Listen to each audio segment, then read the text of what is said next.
नमस्कार। चुनाव के बीच सबसे बड़ी चर्चा लेकर एक बार फिर हम आपके सामने हाजिर हैं और चर्चा ये कि हरियाणा विधानसभा चुनाव को लेकर कांग्रेस ने अपना पूरा का पूरा मैनिफेस्टो अब जारी कर दिया है। अभी तक सिर्फ इससे कुछ दिनों पहले जब कांग्रेस ने अपने तमाम नेताओं के साथ जब मंच पर आए थे तो उन्होंने 7 वादों की या फिर 7 गारंटियों की बात कही थी, लेकिन अब जो है कांग्रेस का पूरा घोषणा पत्र सामने आया है। तमाम बड़ी बातें हैं, तमाम बड़े वायदे हैं और उन तमाम वायदों का आज हम एनालिसिस करेंगे। हमारे साथ हैं विशाल और मैं आपके साथ मोहित कुशवाहा और इसको लेकर हम चर्चा करते हैं। तो विशाल, क्या लगता है आपको इस मैनिफेस्टो में सबसे बड़ी बातें क्या कह रहे हैं? देखो, जैसे आपने अपने शुरुआती में बोला कि 7 गारंटी पहले कांग्रेस लेकर के आई और अब फिर मैनिफेस्टो। पहले तो ये चीज समझने वाली चीज है कि जब कहीं पर भी जब चुनाव होते थे तो कांग्रेस हो, बीजेपी हो या फिर कोई दूसरा दल हो, वो एक ही बार में मैनिफेस्टो पेश कर देते थे जिससे कि लोगों के जहन में चीजें चली जाए और वो वोटिंग से मुश्किल से 10 से 15 दिन पहले किया करते थे। लेकिन कांग्रेस ने इस बार अपनी रणनीति में बदलाव किया। उसने पहले लोगों को लुभाने के लिए 7 पॉइंटर्स या 7 गारंटी लेकर के वो चुनावी मैदान में उतरी। उसके बाद उन्होंने जनता को समझने की कोशिश करी कि जो हम 7 गारंटी लेकर के उतरे हैं उस पर जनता का क्या रिव्यू आ रहा है, जनता कितनी खुश है, कितनी नाखुश है और क्या कुछ उसमें जनता के बीच में से निकल करके सामने आ रहा है। अगर कुछ नाराजगी भी होती है तो भी हम उसमें बदलाव करेंगे। और वही चीज है, अब उसके 15 दिन बाद या 2 सप्ताह कह लें, उसके बाद अब दोबारा से कांग्रेस ने पूरा अपना मैनिफेस्टो तैयार करके जनता के बीच में रखा है और जनता की जो भी नाराजगी है, जो भी रिव्यू उनका सामने आया था, उसमें बदलाव करके उन्होंने दोबारा से चुनाव वोटिंग से पहले सामने रख दिया। एक बार हम अपने दर्शकों को बता दें कि क्या क्या जो 7 गारंटी है, जो 7 वादे और इरादे की बात कही है कांग्रेस ने, वो हम आपको दिखाएंगे स्क्रीन पर। इसमें कहा गया है कि हर परिवार की खुशहाली के लिए 300 यूनिट जो बिजली है वो मुफ्त दी जाएगी। इसके साथ ही 25 लाख तक का जो इलाज है वो जो है मुफ्त किया जाएगा। इसके साथ ही साथ गरीबों को 100 गज का प्लॉट देने की बात कही है और 3.5 लाख रुपए तक का जो है 2 कमरों का मकान की भी बात यहाँ पर कही गई है। किसानों के लिए यहाँ पर एमएसपी पर खरीद की बात कही गई है और फसल का जो मुआवजा है वो भी तत्काल देने की जो एक बड़ी मांग थी किसानों की, वो इन्होंने यहाँ पर कांग्रेस वादा करते हुए दिखाई दे रही है। इसके साथ ही साथ अगर बात करें महिलाओं के सशक्तिकरण को लेकर तो महिला को हर महीने 2000 रुपए देने की बात कांग्रेस यहाँ पर अपने मैनिफेस्टो में करती हुई दिखाई दे रही है। इसके साथ ही साथ 500 रुपए में गैस सिलेंडर देने की बात भी जो है कांग्रेस यहाँ पर कर रही है। इसके बाद अगर सामाजिक सुरक्षा की बात करें तो 6000 रुपए बुजुर्ग लोगों को पेंशन है, यहाँ पर 6000 दिव्यांगों को पेंशन है और 6000 भी विधवाओं को पेंशन, यानी कि 6000 रुपए बुजुर्ग, दिव्यांग और महिलाओं को पेंशन देने की बात यहाँ पर कांग्रेस कर रही है। और इसके साथ में ओपीएस, जो कि एक बड़ा मुद्दा बनता जा रहा है सरकारी कर्मचारियों के बीच, उसकी बात यहाँ पर ओपीएस लागू करने की बात कर रही है कांग्रेस। और इसके साथ युवाओं को 2 लाख नौकरी की बात है, नशा मुक्त हरियाणा की बात है और सामाजिक न्याय को लेकर अगर हम जो 7वीं गारंटी की बात करें तो सामाजिक न्याय में जातिगत सर्वे और क्रीमी लेयर की सीमा को जो है अभी तक जो है 8 लाख है उसको बढ़ाकर 10 लाख करने की बात यहाँ पर कांग्रेस के मैनिफेस्टो में दिखाई देती है। विशाल, आपको क्या लगता है इन 7 गारंटियों में, जब हमने चूंकि ये पहले आ गई थी लेकिन जब पूरा आज मैनिफेस्टो आया, इन 7 गारंटियों के अंदर क्या कुछ रहा? देखिए, अगर आप मैनिफेस्टो बहुत ध्यान से देखेंगे या फिर कोई भी अगर इसको बहुत ध्यान से पढ़ेगा तो बीजेपी ने इस बार माफ कीजिएगा, कांग्रेस ने इस बार अपनी रणनीति पर काम नहीं किया। कांग्रेस ने इस बार काम किया है जनता के मुद्दों पर, क्योंकि कांग्रेस को ये चीज अच्छे से पता है कि बीते 1 दशक में किसान का मुद्दा हो, चाहे महिलाओं का मुद्दा हो या फिर पहलवानों का मुद्दा हो या फिर अग्निवीर योजना की बात हो या युवाओं के रोजगार की बात हो, तो यही 1 दशक के दौरान यही मुद्दे जो हैं बीजेपी सरकार पर हावी रहे और इसी पर कांग्रेस ने काम करने की कोशिश करी और इन्हीं मुद्दों को लेकर के वो जनता के बीच में उतरी है कि भाई जो चीज बीजेपी ने नहीं की 10 सालों में और इस बार भी बीजेपी के एजेंडा में पूरी तरीके से ये सब चीजें नहीं आई है, उन्हीं सब चीजों को, कमियों को निकाल करके कांग्रेस ने उस पर काम किया और वही प्लान लेकर के वो जनता के बीच में पहुंची है, जिससे कि जो 1 दशक की जो नाराजगी थी लोगों की, अब उनका विकल्प चेंज हो और वो कांग्रेस की तरफ ध्यान दे और कांग्रेस के मैनिफेस्टो से वो कांग्रेस के खाते में उनका वोट आ जाए। अच्छा, देखिए, इसमें तमाम फ्रीबीज की बात कही गई है, चाहे फिर वो 2000 रुपए हर महिला को देने की बात हो, बुजुर्ग, दिव्यांग और इसके साथ ही साथ विधवा के लिए 6000 रुपए हर महीने की बात कही गई है और जितनी भी फ्रीबीज की बात कही है, कैसे आखिर कांग्रेस बजट में ये पूरा कर पाएगी, क्योंकि बजट एक सीमित होता है और उसमें इतने सारे लोक लुभावन वायदे अभी कर देना, क्या ये सिर्फ वोट पाने के लिए है ये, क्या या फिर ये प्रैक्टिकलिटी में भी पॉसिबल है? प्रैक्टिकल में पॉसिबल बिल्कुल है। अगर सरकार चाहे तो हर तरह की चीजें हो सकती है, लेकिन अगर आप लोकसभा थोड़ा सा पीछे जाकर अगर आप लोकसभा चुनाव का चुनाव प्रचार देखेंगे तो उसमें बीजेपी हो, कांग्रेस हो, समाजवादी पार्टी हो या फिर कोई दूसरे दल हो, हर जगह उन्होंने अपने अपने तरीके से दिग्गजों ने लुभाने के लिए ये ऐलान किए कि महिलाओं को इतने हजार रुपए दिए जाएंगे, जो गरीबी रेखा से नीचे उनको इतने हजार रुपए दिए जाएंगे, फ्री मुफ्त इलाज किया जाएगा। लेकिन जब ये चीजें सरकार बनने के बाद जब जमीनी स्तर पर आती है तो आप ये मान के चलिए कि 100 में से 10 लोगों तक की वो सुविधा पहुंच पाती है, वो भी सिर्फ दिखावे के लिए।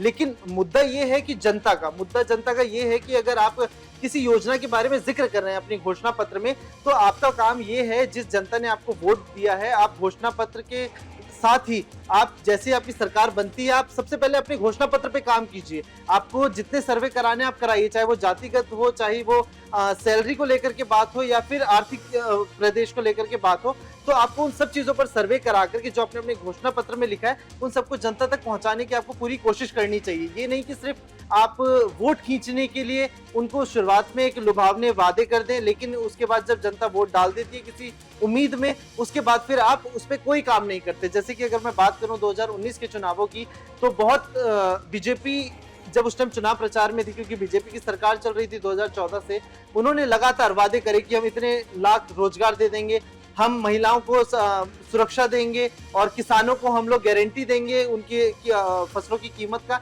लेकिन एक्चुअल तौर पे अगर जमीनी स्तर पे बात करें तो अगर वादे पूरे हो जाते सरकार के, तो क्यों किसान जाकर के 2.5 साल से 2 साल के करीब वो लोग सड़कों पर बैठ के प्रदर्शन करते हैं। और हाल में भी हम लोगों ने देखा कि पंजाब के बॉर्डर पे भी जाकर के लोगों ने, किसानों ने प्रदर्शन किया।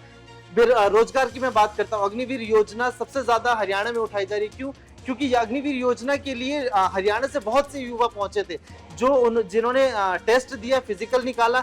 लेकिन उसके बाद मुद्दा तो ये है कि 4 साल की नौकरी करने के बाद क्या, आप फिर से तो भरोसा दे रहे हैं ना कि 4 साल के नौकरी के बाद हम आपको यहाँ पर रख लेंगे, वहां पर रख लेंगे, लेकिन आप गारंटी तो दीजिए ना कि कैसे क्या होगा। आप ना आगे के लिए कुछ पेंशन स्कीम लेकर के आ रहे हैं, ना ही कुछ लेके आ, तो यही जो जनता की बताऊं विशाल की इसमें अब जो इससे पहले बीजेपी ने जो मैनिफेस्टो जारी किया था, उसमें बीजेपी अब तक जो तमाम नौकरियों में तमाम जो राज्यों के बीजेपी की सरकार है वो परसेंट के हिसाब से आरक्षण 10% या अलग अलग उसमें दे रही थी। लेकिन हरियाणा में अब जो मैनिफेस्टो बीजेपी ने जारी किया है, इसमें उन्होंने कहा है कि जो अग्निवीर हैं अग्निपथ योजना के, उनको 100% हम नौकरी देंगे।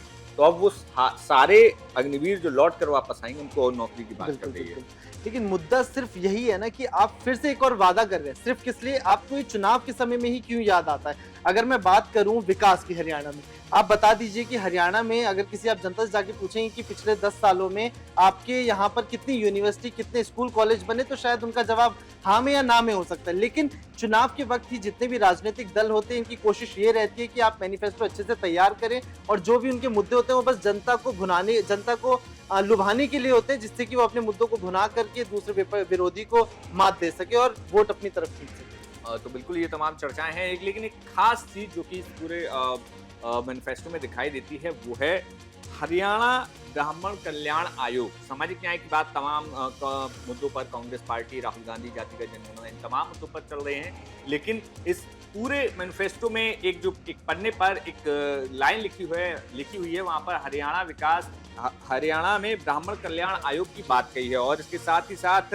यहाँ पर कांग्रेस ने अपने मैनिफेस्टो में कहा है कि हरियाणा में हमारी सरकार बनने पर हरियाणा धौलीदार, बूटीमार, घोडेदार और मुकरारीदार अधिनियम 2010 के तहत दोहलीदारों यानी कि गरीब ब्राह्मणों, पुजारियों, पुरोहितों आदि को वर्षों से निहित उत्परिवर्तनी की गई भूमि का मालिकाना हक दिया जाएगा। तो ये बात जो है इस पूरे मैनिफेस्टो में दिखाई देती है। और भी तमाम योजनाएं हैं जिसपे हम बात करेंगे। और बड़ी बात ये है, महिलाओं को लेकर इस मैनिफेस्टो में काफी कुछ दिखाई देता है। महिलाओं को जहां 2000 रुपए देने की बात कह रहे हैं, इसके साथ ही साथ महिलाओं को नौकरियों में 33% आरक्षण की बात कही गई है। 500 रुपए सिलेंडर की बात है। CCTV कैमरेज लगाए जाने की बात है। इसके साथ ही साथ थानों में एक अलग से महिला थानों की बात कही गई है। सिंगल विंडो सिस्टम, यानी कि अगर कोई महिला अपनी कंप्लेन दर्ज कराना चाहती है, वहां पर सिंगल विंडो सिस्टम की बात है। कॉलेज तक की शिक्षा मुफ्त जो है महिलाओं के लिए, बच्चियों के लिए वो यहाँ पर कही गई है। और इसके साथ अगर स्वास्थ्य की बात करें तो क्या लगता है आपको और क्या क्या इसमें? देखिए, मैं पहले बात करता हूँ, आपने जो ब्राह्मण को लेकर के जो मैनिफेस्टो में कांग्रेस ने निकाला है, तो मैं पहले उस पर चर्चा कर लेते हैं हम लोग। एक्चुअल में क्या है कि हरियाणा में अगर हम लोग समुदाय की बात करें तो सबसे अव्वल नंबर पर आता है जाट समुदाय, फिर आता है दलित समुदाय, उसके बाद 5% का जो वोट बैंक है वो है ब्राह्मण समुदाय का। ठीक है, तो अब उसके बाद बाकी जो दूसरी जाति है वो सब आती है। अगर जाट समुदाय की बात करें तो जाट समुदाय के लिए कांग्रेस के पास सबसे अच्छे चेहरे हैं भूपेंद्र सिंह हुड्डा, दीपेंद्र सिंह हुड्डा। इनको भरोसा है, इनको फ्री हैंड दे रखा है कि जाट समुदाय भूपेंद्र हुड्डा जी लेकर के आ जाएंगे।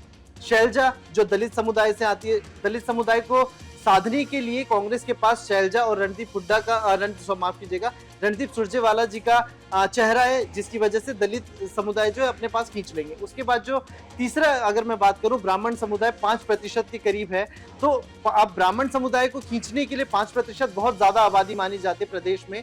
तो अगर उसको वो वाला वोट बैंक चाहिए अगर कांग्रेस को, उसी वजह से उन्होंने ये वाली योजना ब्राह्मणों की लेके आए, जिससे कि ब्राह्मण वोट बैंक जो था, जो पीछे अगर हम बात करें 2014-2019 के चुनावों में, तो वो वाला वोट बैंक चला गया था बीजेपी के पास और थोड़ा बहुत गया था जेजेपी के पास और बहुत कम प्रतिशत में था कांग्रेस के पास। लेकिन अब कांग्रेस चाहती है जो 5% का वोट बैंक है ब्राह्मण समाज का, वो पूरा का पूरा कांग्रेस के खाते में आ जाए। अब मैं बात करता हूं महिलाओं की, जैसे कि आपने बात करी, एक दशक में हरियाणा की राजनीति और रणनीति सभी दलों के लिए काफी बदल चुकी है। अगर आप देखेंगे अभी हाल के चुनावों की जो हम चर्चा कर रहे हैं, कांग्रेस ने या फिर बीजेपी ने, उन्होंने महिलाओं को तवज्जो देने की कोशिश करी है, उम्मीदवारों के रूप में, चाहे योजना के रूप में, चाहे अपने घोषणा पत्र में। अगर विनेश फोगाट को आप ले लें, जिन्होंने अभी हाल ही में पेरिस ओलंपिक में नाम कमाया अच्छा खासा, उसके बाद कांग्रेस ने उन्हें टिकट देकर के उतार दिया। उसके बाद तमाम जो दूसरे दल हैं उन्होंने भी कुछ खिलाड़ियों को चुनावी मैदान में उतारा, बीजेपी ने भी उतारा।